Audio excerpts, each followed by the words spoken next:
Olá, seja muito bem-vindo. Eu me chamo Giancarla Costa, eu sou psicóloga e psicanalista. Atuo junto às demandas suicidas e seus adoecimentos, atendendo jovens e adultos. Mas você pode estar se perguntando, ela falou adoecimentos? Sim, eu falei adoecimentos. Quando se trata de demandas suicidas, existem transtornos mentais diretamente relacionados. E é sobre isso que iremos tratar neste episódio. No episódio de hoje... Opa! Ainda bem que está para editar, né? No episódio de hoje, iremos discutir sobre as demandas suicidas e sua relação com os transtornos de humor e personalidade. E para a discussão deste tema, eu recebo o psicólogo cognitivo-comportamental Lineker Moura, palestrante, professor, atua junto a jovens e adultos, mestre e doutorando em psicologia social. Seja muito bem-vindo, Lineker. Muito obrigado. Agradeço a gentileza e a disponibilidade de compartilhar esse momento conosco. É um prazer estar aqui. Eu acho que vai ser uma discussão excelente para ajudar as pessoas a entenderem um pouco mais sobre essas demandas, né, que são muito complexas e a psicologia tem muito a dizer sobre isso.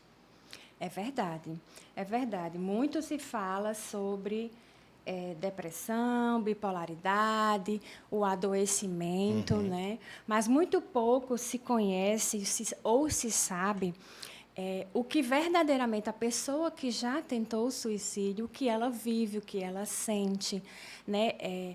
Como é o dia a dia dela, o que era o existir, não é verdade, para ela. Eu gostaria de trazer uma citação do psiquiatra Neuri Botega, né? Essa citação está no livro Crise e Suicídio, do próprio psiquiatra, e ele traz um dado que comprova a questão da relação das demandas suicidas com os transtornos mentais, principalmente os transtornos de humor.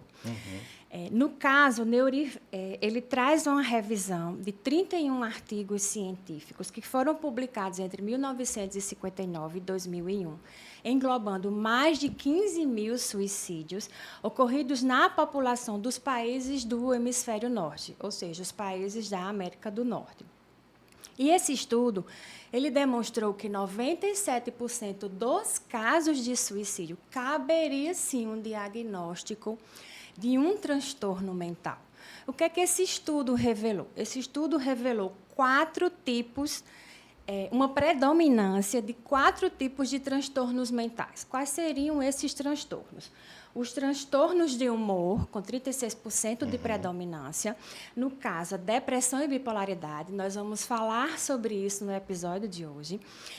Os transtornos por uso de substâncias, álcool e drogas. Né? Já dando um spoiler, teremos um episódio em que falaremos sobre o transtorno por uso de drogas, comportamentos de risco relacionados com as demandas suicidas. Super necessário. O próprio transtorno de personalidade, né, com uma predominância de 12% dos casos, e a esquizofrenia com 11%. Né? Então, vamos lá.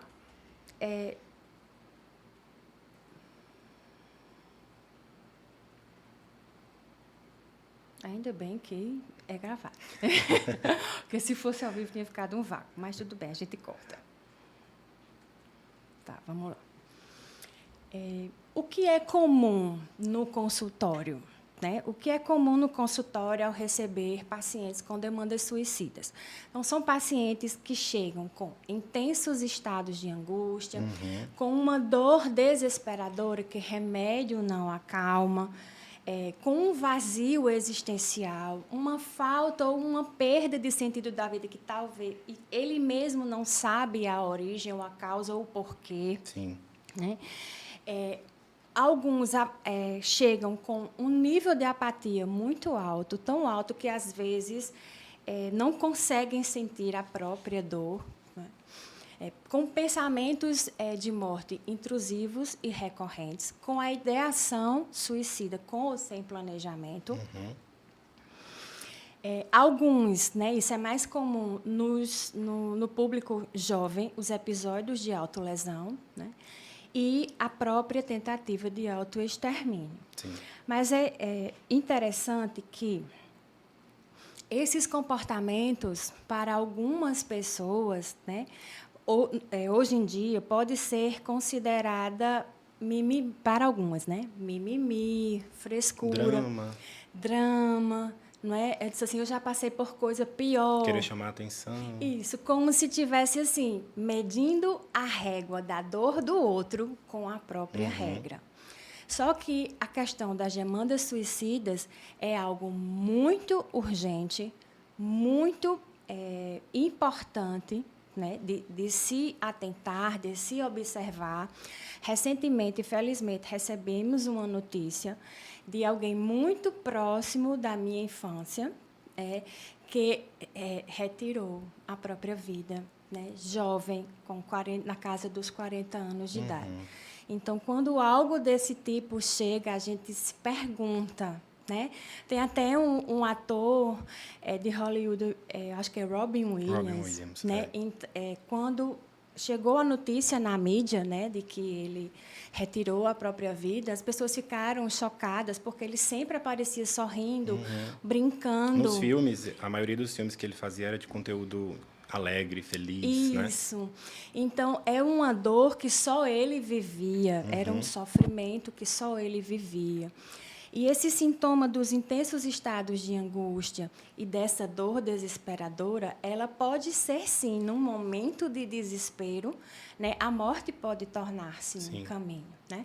Então, é importante que a sociedade se informe, se esclareça. Esse é o objetivo dessa série, tá?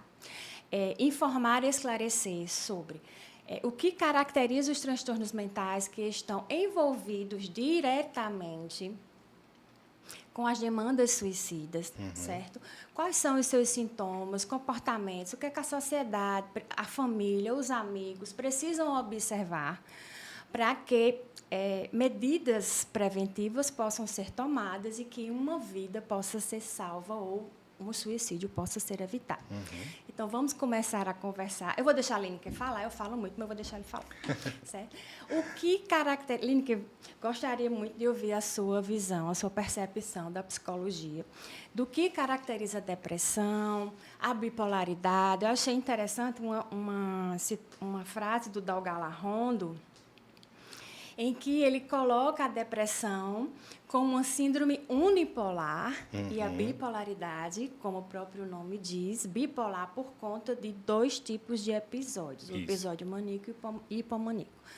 Vamos conversar um pouquinho sobre isso e trazer luz e entendimento para as pessoas. Pois vamos nessa. Primeiro que a introdução foi ótima, eu acredito que é importante que as pessoas consigam perceber que crise suicida pode acontecer com qualquer um de nós, mas, como você bem disse, os transtornos mentais eles são um dos principais fatores de risco para que a crise suicida seja desencadeada, né? Então, nós vamos falar sobre isso, quais são os principais sintomas e sinais de uma crise suicida e como que os transtornos mentais têm relação com isso, né? E só te interromper. E o Dalgala Rondo fala que os transtornos mentais potencializam em 20 vezes a incidência do suicídio.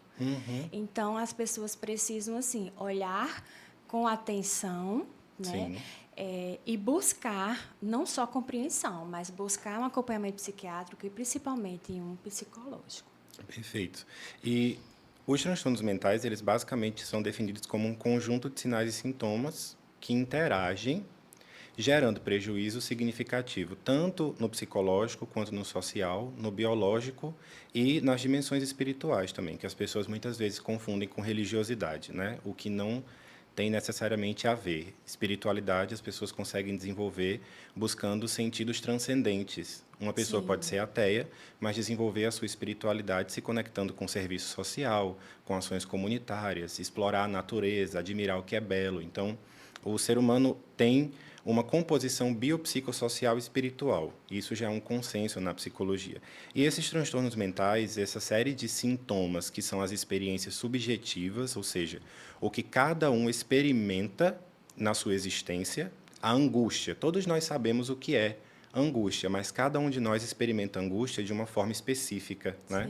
Porque se relaciona com a nossa história de vida, personalidade, contexto, história, contexto social. e por aí vai. Então, os sintomas eles têm um aspecto subjetivo e os sinais eles são visuais. Então, para nós, quando nós conhecemos bem alguém, ou quando essa pessoa permite a vulnerabilidade dela ser mostrada, Sim. você chega na frente dela e você diz, está tudo bem?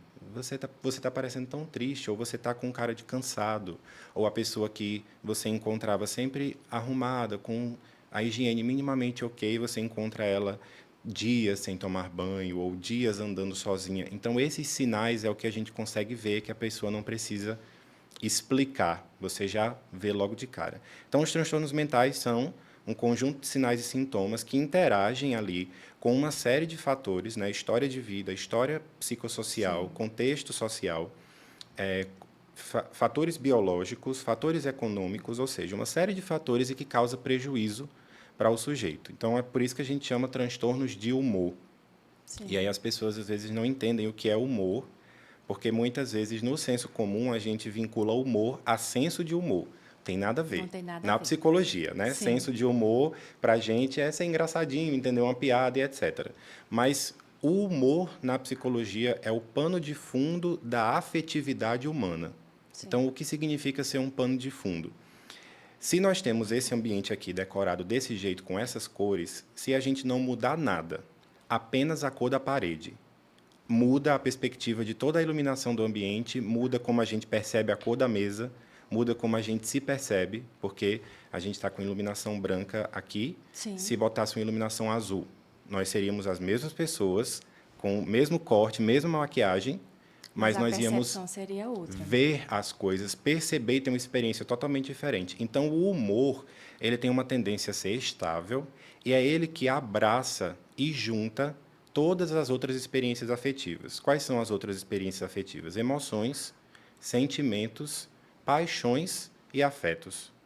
Então, Sim. tudo isso está junto dentro do humor. E se Freud estivesse aqui, ele diria desejo. Desejo, pronto. Ele acrescenta desejo. E aí tudo isso está dentro do humor e as pessoas muitas vezes não compreendem que uma pessoa que tem um transtorno de humor, por exemplo, depressivo, ela pode sentir alegria, ela Sim. pode estar com você alegre, feliz no momento, ela pode lhe amar, mas quando ela está numa crise depressiva, aquela angústia, aquela tristeza e as características do sintoma depressivo permanecem, porque é o humor, não é só a emoção, a alegria, e curou a depressão. Não.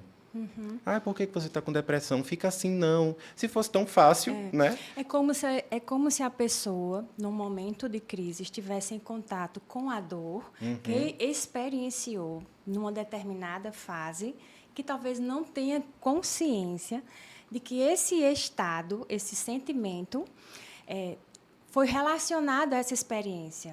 Mas, de qualquer forma, se tornou um modo de ser. Isso. Ela trouxe isso para dentro dela e colocou isso dentro da personalidade dela, né? Vamos fazer assim. Se constituiu como pessoa desta forma. E aí, para TCC, para cognitivo comportamental, nesse caso, os transtornos de humor e o transtorno depressivo, ele tem uma tríade. A depressão tem uma tríade cognitiva, que é a visão negativa de si mesmo, a visão negativa do mundo e a visão negativa do futuro. E aí já eu explico um pouquinho mais, mas veja que são 3 elementos negativos Sim. que influenciam o humor, que é esse pano de fundo. Então, vários elementos podem ser movimentados num pano de fundo, mas ele se mantém estável, né? Sim. Então, a depressão é caracterizada basicamente pelo sintoma que todos nós conhecemos, que é a tristeza, mas no nosso caso nós chamamos de humor deprimido, na maior parte do dia, ou quase todos os dias.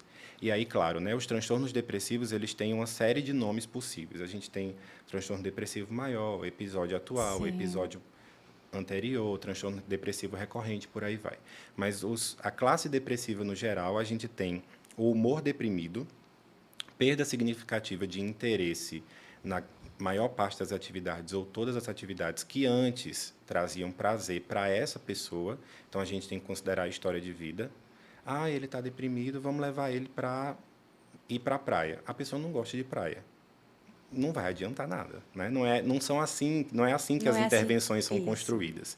Então, tem perdas significativas de interesse, tem perdas ou ganhos de peso significativos também, né? Então, a pessoa pode ficar sem apetite, perder muito peso, ou alguns pacientes que não é muito comum de ver, mas a gente encontra bastante, os pacientes deprimidos que ganham muito peso porque comem muito.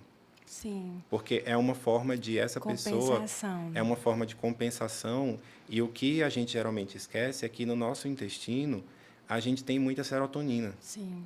Então, quando a gente come, é por isso que algumas pessoas não têm compulsão por salada, pepino, alface. Não, são frituras com muita gordura, muito açúcar, muito sal. O comfort food. Isso, né? porque isso dá uma bomba assim de serotonina, de prazer, e isso às vezes ajuda a balancear os sintomas deprimidos. Sim. Por isso que o tratamento medicamentoso, a depender da gravidade disso, é essencial. Né? É uma parte essencial para o sucesso do tratamento. Aí a gente tem alterações de sono, né? Insônia, a pessoa não consegue pegar no sono. Aí muitas vezes o paciente tem algo que a gente chama de insônia terminal, que é uma coisa que os familiares podem perceber também. Mas isso acontece com outros transtornos mentais, como ansiedade. Mas essa insônia terminal é que o paciente consegue pegar no sono, mas vai chegando no final dos ciclos, 3, 3:30 da manhã, 4, 4:30, 5, ele acorda, Sim. mesmo cansado, ele não consegue dormir mais. Não consegue dormir mais.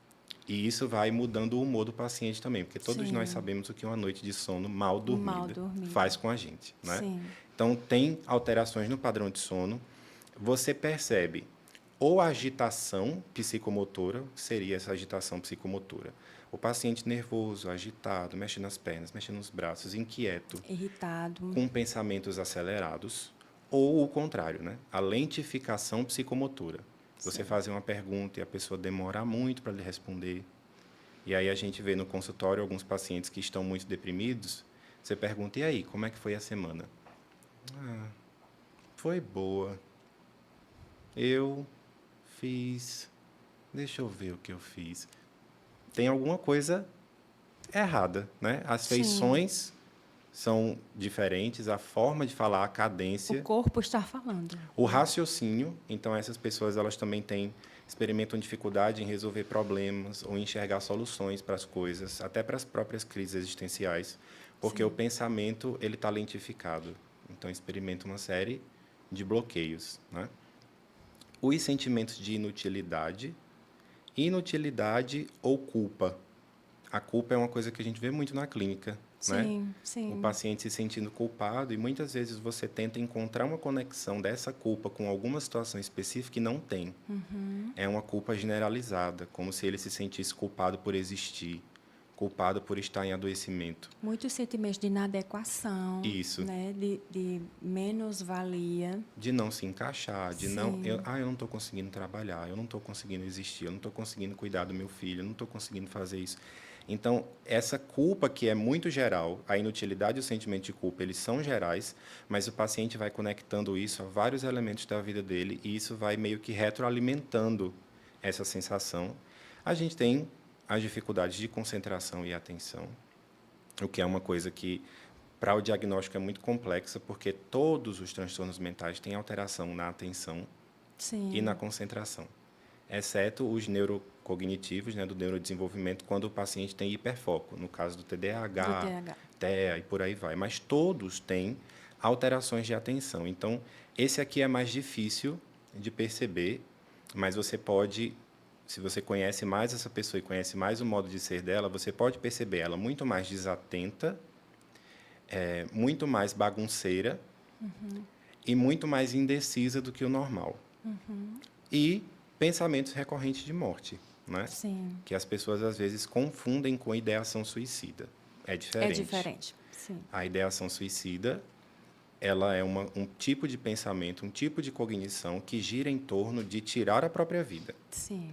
E os pensamentos de morte, seria bom se eu morresse, eu não gostaria de existir, a vida não faz mais sentido, eu quero dormir para sempre, eu não quero mais fazer isso, eu não aguento mais. Então, esses pensamentos relacionados à morte são uma classe, mas para passar de um para o outro, né, Giancarlo, é muito próximo. Então, a gente tem que ter cuidado com essas expressões e ficar E mesmo porque esses pensamentos, para chegar ao ponto do ideação suicida, não aconteceram da noite para o dia. Não. Longa é a jornada daquele que sofre, não é verdade? Vive esse sofrimento dentro dele mesmo, né? Vamos dizer assim, recolhidinho, né? Prostrado, deitado numa cama, isolado, né? E só ele sabe o que ele está sofrendo ali. Sim. Ninguém sabe o que se passa na cabeça dele. E muitas vezes as pessoas elas se perguntam como que eu não percebi? Ou por que será que ele não me falou? A gente não vai esgotar isso hoje, mas tem muitas possibilidades, né? E a interação de muitos fatores do porquê talvez essa pessoa tenha sofrido sozinha. Preconceito. As pessoas ainda têm muita dificuldade de lidarem com a tristeza do outro, com a dor do outro. A gente quer ou resolver, ou a gente ignora, ou a gente desmerece. Você deu o exemplo, né? Mas Sim. isso não é nada demais, eu já passei por isso também. A tristeza a gente cura com isso e isso. Esse tipo de frases vai fazendo a pessoa justamente querer se fechar. Sim. Não vou mais contar meu sofrimento, minhas dores, porque eu não recebo acolhimento, eu não recebo indicação de tratamento com profissionais, eu não recebo o apoio que eu necessito. Não sou ouvido. Não sou ouvido. Não sou compreendido. Não procuram conhecer minha história de vida. Ficam chocados. Sim. Então, por isso que, até na clínica, alguns pacientes perguntam para a gente, de vez em quando, por que você me olha tão... Você não tem muitas reações. O psicólogo, eles perguntando para a gente, assim... Imparcialidade, a neutralidade. Por que você olha para mim tão sério e eu sei que você está me ouvindo, mas você não tem tantas reações de choque, surpresa, etc. E a gente cuida justamente disso, né? Porque, senso comum, às vezes, quando você fala em ideação suicida, as pessoas... meu Deus, não faça isso, não. Não é assim que funciona. Sim. Então, é importante lembrar que nós estamos falando de uma série de sintomas, a gente citou 9 aqui, no mínimo. Sim. Então, depressão não é estar triste. Sim. Depressão é humor deprimido, perda significativa de interesse, alterações de cognição, de atenção, de sentido de vida, sensação de inutilidade, inadequação, culpa excessiva, alterações de peso, alterações de sono, que duram por muito tempo. Então, para a gente ter um episódio depressivo, pelo menos 2 semanas. Sim. Esses sintomas, eles também se aplicam na bipolaridade? Sim, porque, agora falando como você introduziu, né? A depressão é um transtorno unipolar, no sentido de só ter um polo no humor. Certo. Então, nós temos... Imagina que o nosso humor é uma faixa. Então, a gente tem o humor eutímico, que é o humor normal de cada sujeito. Aí a gente tem a depressão, que é uma faixa abaixo disso. Por isso que a gente fala o humor deprimido. Sim. E alguns termos geográficos até usam, né? Esse terreno aqui tem uma depressão. Sim. Ele sai da linha e vai para baixo. Certo. Então, nós temos esse polo deprimido e nós temos o polo acima, que é o polo maníaco. Saiu da depressão, voltou para a normalidade, e acima disso nós temos o polo maníaco. A oscilação entre esses polos, os maníacos e os deprimidos, é a bipolaridade. Por isso, 2 polos de humor, né? Então, para classificar ou diagnosticar um episódio depressivo bipolar, Sim. tem que ser um episódio depressivo ou um transtorno depressivo com essas mesmas características que eu citei, Sim. acompanhado de uma transição. O paciente experimentou o episódio depressivo, depois ele apresenta um episódio ou maníaco ou hipomaníaco, que é o que a gente vai conversar agora, né? Como perceber o que é um episódio maníaco ou hipomaníaco. Mas deu para acompanhar essa dos humores? Sim, Pronto. sim, perfeitamente. Então, o episódio maníaco no transtorno bipolar, ele caracteriza o transtorno bipolar tipo 1, que a gente tem 2 tipos, né? Sim. Por isso que é legal a gente estar discutindo, porque as pessoas usam, fulano é muito bipolar, para dizer que ele mudou de humor entre 5 minutos. Não é assim que funciona, né? Lembram lá do começo, a gente discutiu que o humor é estável. Sim. Então, a bipolaridade dura semanas e meses no mesmo humor. Não é um dia depressivo, um dia maníaco, um dia depressivo, ou meia hora depressivo, meia hora maníaco. Não é assim. Então, o transtorno bipolar tipo 1, ele tem pelo menos um episódio de mania, Sim. depois episódios depressivos intercalados com mania, com hipomania.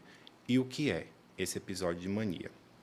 Um episódio de mania, ele é caracterizado basicamente por autoestima inflada ou senso de grandiosidade. Não é, veja, é autoestima inflada ou senso de grandiosidade. Não é uma boa autoestima. A pessoa ela fica desconectada da realidade. Sim. Ela se sente a pessoa mais bonita do mundo, mais gostosa do mundo. Ok, que a gente tem que se sentir bonitos, Sim. válidos, É mas não... diferente de autoconfiança e empoderamento. Isso, é diferente de autoconfiança, porque no discurso da pessoa você sente assim, peraí, tem alguma coisa errada. Ele está se achando demais. É o mesmo senso de autoestima inflada e grandiosidade que a gente vê no narcisismo. Sim, sim. Então, veja que os transtornos de Muita personalidade, superioridade, os de né? humor, às vezes, eles compartilham traços. Sim. Por isso que é difícil o diagnóstico em psicologia, porque tem muitos sintomas ali compartilhados. Então, a gente tem autoestima inflada, que é meio desconexa da história de vida do paciente ou da realidade. A gente tem a necessidade diminuída de sono, porque a fase maníaca ela envolve uma alteração fisiológica muito alta. Ela está muito eufórica. Esse paciente parece que ele está sob o efeito de alguma droga Sim. psicoestimulante ou Sim. psicodélica. Como se tivesse com a dopamina muito alta e traz muita euforia, E né? tá, né? Sim. Ele tá desse jeito, ele tá com uma hipersensibilidade, uma hiperexcitação. Então, ele não consegue ficar quieto, ele está sempre querendo fazer alguma coisa. Ele fala muito rápido, ele está muito agitado, eu sou muito bonito. Eu dormi só 3 horas de ontem para hoje. E o paciente, se ele chegar na clínica, ele chega assim, ótimo. Como é que você está? Tô ótimo, Lineker. Tô ótimo. Você vê a olheira... Quero conquistar o mundo. Aí você pergunta, você dormiu bem de ontem para hoje? Não, não dormi não, mas que precisa dormir? Eu não dormi. Eu trabalhei, fiz tudo que estava faltando, eu limpei a casa. Eu troquei meu guarda-roupa de lugar. Um superpoder. Troquei meu guarda-roupa de lugar, eu fiz isso, eu fiz aquilo. Então, você também fica ok. O paciente está bem e só teve um dia que ele quis fazer tudo, ou tem alguma coisa errada. Por que a gente vai perceber que tem alguma coisa errada? Isso dura pelo menos uma semana. Sim. Quem é que consegue passar uma semana dormindo 2 horas por noite e ele está ótimo, maravilhoso? Eu não sei se você assistiu uma série chamada Spin Out. Não. Em que a protagonista da história, ela tem o transtorno de bipolaridade e eles ilustraram esse episódio maníaco, né? Primeiro com ela é patinadora e ela namorava com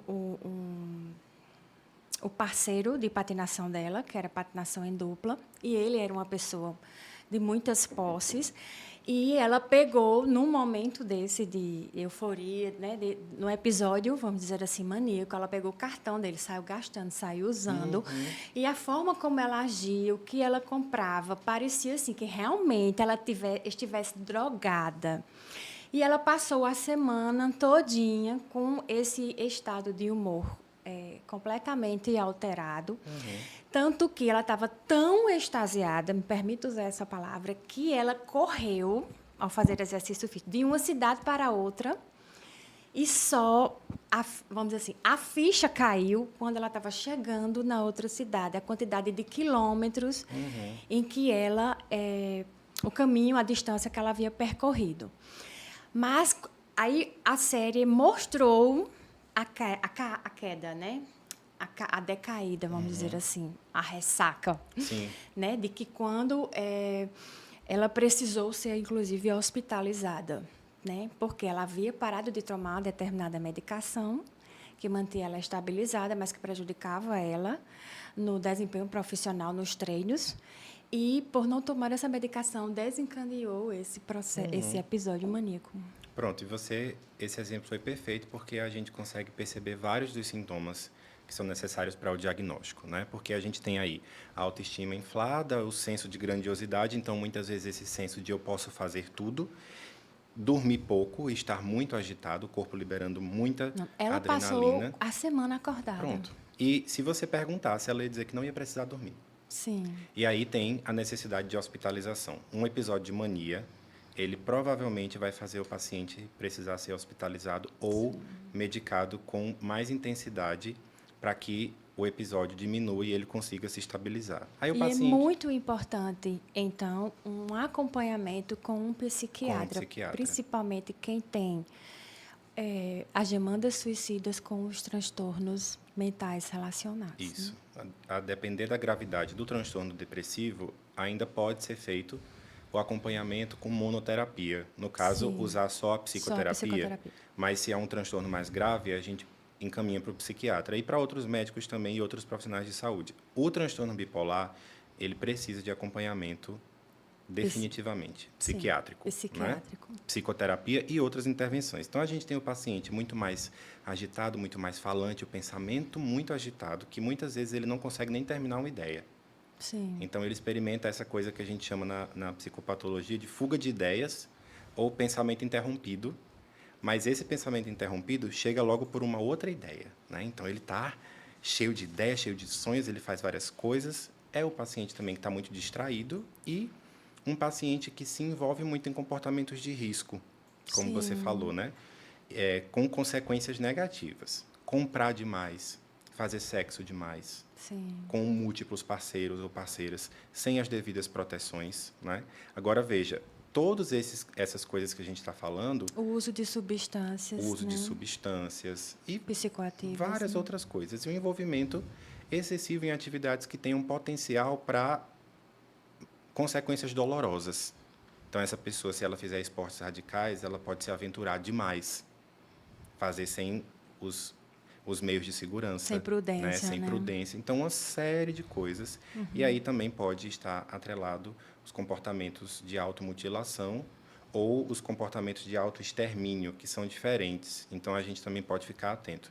Sim. Comportamentos de autoextermínio podem envolver o paciente não cuidar do próprio corpo e ter um estilo de vida que não mata na hora, mas a longo prazo ele está destruindo o corpo dele.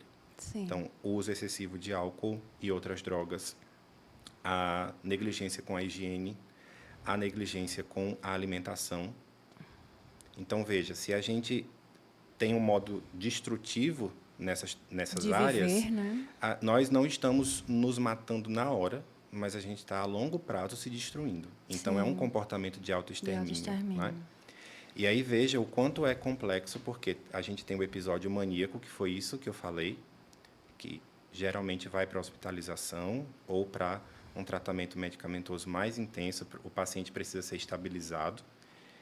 E o episódio hipomaníaco, hipo vem de menos ou ameno, né? Mais ameno. Mais ameno. O episódio hipomaníaco tem todas essas características que a gente falou, só que com menos intensidade, e geralmente o paciente não precisa ser hospitalizado. O tratamento medicamentoso, a psicoterapia e as intervenções com família, amigos, psicossociais, elas dão conta dessa alteração. Que, nesse caso, se o paciente só tem episódios depressivos e hipomaníaco, é o transtorno bipolar tipo 2.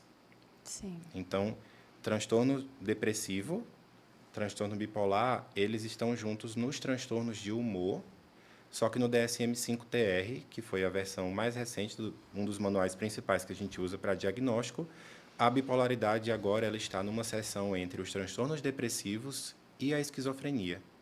Sim. Entendida como uma classe, a bipolaridade, de transição intermediária entre essas duas classes.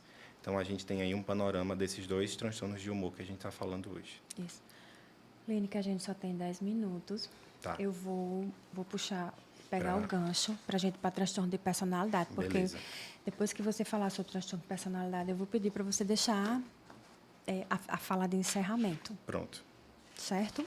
Eu posso fazer rapidinho de transtorno de personalidade e a gente falar sobre crise suicida. Certo. Citar. Não, só se você quiser citar, porque eu vou falar isso no episódio 1. Ah, pronto. Vou falar sobre a crise suicida no episódio 1. Pronto, tudo certo. Certo? Peraí, então deixa eu ver aqui. Como é que eu vou fazer o gancho aqui? Porque eu tenho um dado estatístico aqui, né? Então, vamos lá.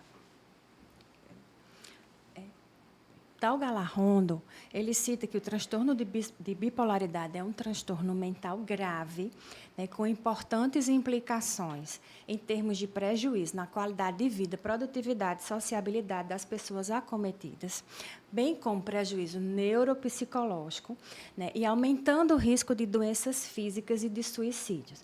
Né. Os transtornos de personalidade, o transtorno de bipolaridade, de 12% a 15% dos indivíduos com esse diagnóstico, né, eles cometem suicídio. Né? E o risco se torna maior quando existe uma comorbidade com os transtornos de personalidade, Sim. a saber, o borderline. Então, gostaria que você trouxesse um pouquinho luz sobre o transtorno de personalidade, porque muitas vezes é compreendido pela sociedade como uma conduta inadequada ou não aceita, principalmente porque fere ou agride algum padrão da sociedade, não é verdade? Então, nós sabemos que o transtorno borderline é um dos transtornos, né, classificados no DSM-5, onde possui os critérios diagnósticos dos comportamentos suicidas, né, como episódios autolesivos, né, a própria tentativa. Sim. Né, a questão da impulsividade, né, porque são pessoas emocionalmente instáveis, relacionam-se também de forma instável com as pessoas. Então, assim, dentro das demandas suicidas, entende-se que o transtorno de personalidade borderline ele potencializa, né, o ato, né, os comportamentos, as características das pessoas que já atentaram contra a própria vida. Isso. Uma ótima introdução para a gente falar sobre esse tema, porque transtorno de personalidade não é só uma forma de agir. A personalidade, ela é uma interação entre vários fatores de personalidade. Por isso que, quando nós falamos personalidade, não é no senso comum de fulano tem uma personalidade muito forte. Ah, fulano tem personalidade. Todo mundo tem personalidade para a psicologia, porque a personalidade é um conjunto de fatores e de características que diz respeito à nossa existência e à forma como a gente se relaciona com o mundo e com os outros e consigo mesmos, né? Sim. Então, a personalidade, ela é uma série de construtos. Por exemplo, a extroversão é um traço de personalidade. Sim. A introversão é um traço de personalidade, né? Esses traços são padrões consistentes de pensar, agir, se comportar e sentir. Ou seja, tudo, né? A personalidade, esse construto, esse conceito psicológico faz parte de quem nós somos. Aí junta com o nosso caráter, nossa identidade, e isso forma quem nós somos. Então, um transtorno de personalidade é uma alteração patológica que causa adoecimento, prejuízo em funcionamento social, psicológico, biológico, interpessoal, causa uma alteração patológica nesse jeito de ser, pensar, agir e sentir. Então, o transtorno de personalidade borderline, esse nome vem de uma pessoa que está na beirada, na limite, linhazinha, né? está no limite. Na né? fronteira, né? Só um empurrãozinho e ela cai num abismo emocional, por exemplo. E não é drama, não é Sim. fazer drama. Sim. Então, o transtorno de personalidade borderline, ele é marcado por uma instabilidade excessiva, instabilidade excessiva nos relacionamentos pessoais e nos afetos. É tanto que uma forma de chamar é transtorno de instabilidade emocional. Então, as características principais são esforços frenéticos para evitar o abandono, ou um medo excessivo do abandono. De ser abandonado. De ser né? abandonado, abandonada. Relacionamentos interpessoais altamente instáveis e também altamente intensos. Então, coisas muito rápidas, com muita intensidade, mas também com muita idealização. E depois Sim. que essa idealização é perdida, a queda é muito grande, Sim. a Ou desvalorização, tudo ou nada. ou tudo ou nada. Então, a idealização do parceiro ou da parceira pode ser muito alta, mas depois, quando tem desvalorização, é uma queda muito queda grande, é uma violenta. ruptura. Esses pacientes têm perturbações da identidade, então eles podem ter senso de identidade perdido, eles podem ter um senso de identidade instável. É por isso que muitas vezes eles mudam muito de emprego, mudam muito de curso, mudam muito de carreira, mudam muito de jeito de ser, cabelo, vestimentas. E essas mudanças, veja, todos nós podemos fazer isso. Mas elas levam tempo, elas se adequam à nossa vida, as outras pessoas conseguem entender e tudo mais. Então, a gente está falando aqui de um transtorno que é tudo ou nada, ele é muito intenso mesmo. É instável, né? Então, tem a instabilidade afetiva, junta com impulsividade, e aí tem esse critério diagnóstico do comportamento suicida recorrente, como você falou, né? É um transtorno que tem o comportamento suicida como critério diagnóstico. A raiva, ou a falta de controle da raiva, esses pacientes eles geralmente têm São explosivos. rompantes de raiva assim, Sim. muito grandes. E também podem ter ideação paranoide, no sentido de eles estarem o tempo inteiro ruminando causas específicas ou situações específicas que digam respeito a ele. Ou culpa excessiva, ou estresse excessivo, ou até mesmo uma dissociação, uma separação da realidade, do tempo, por algum momento. E esses pacientes eles podem compartilhar características com a bipolaridade, traços parecidos, né? Sim, sim. A gente falando E aqui até sobre confunde, né? comportamento impulsivo, isso, até confundem. Mas o pessoal nos acompanhando vai lembrar e entender que bipolaridade é um transtorno do humor, Sim. borderline é um transtorno de personalidade. Personalidade. Então, é um padrão que vem minimamente desde a adolescência e começo da vida adulta, nos traços de personalidade. Mas é uma coisa que a gente percebe muito mais no início da vida adulta. Então, isso é a imagem do transtorno de personalidade borderline em termos gerais. Ok. Lineker, eu quero agradecer a sua gentileza, mais uma vez, sua disponibilidade de vir aqui compartilhar conosco do seu conhecimento, trazer luz, informação, entendimento à sociedade, aos familiares, até mesmo aquelas pessoas que sofrem. Eu gosto muito da sua fala, porque ela é leve, ela é de fácil entendimento, e esse é o objetivo daquele que está nos assistindo, né, de entender, né, é importante conhecer. O que é o conhecer? Tomar conhecimento. Né? E a psicologia é uma ciência que atende e trabalha com essa demanda, né? Ela possui, vamos dizer assim, estruturas, né, que possibilitam aquele que sofre, seja na forma de adoecimento, psicopatológico, seja na forma existencial, ela possibilita caminhos, né? Caminhos dentro das suas várias abordagens, caminhos que levam à cura, né? Caminhos de reconstrução do ser, de transformação do ser, de mudança de vida, de realização de sonhos, né? A pessoa que desenvolve um transtorno de personalidade, eu tenho muito também uma veia fenomenológica existencial, porque a clínica psicanalítica também conversa com a fenomenológica existencial. Então, hoje, o que é que a gente observa muito nos jovens? Né? Eles querem uma definição, querem ser definidos. Então, eu sou border, como se esse diagnóstico definisse. Usando a fenomenologia existencial, o que eu diria para esse adolescente que se define como um border? Que ele percorreu um caminho a partir das vivências e experiências, da forma como ele introjetou essas experiências, em que ele se construiu como pessoa, infelizmente, para o adoecimento.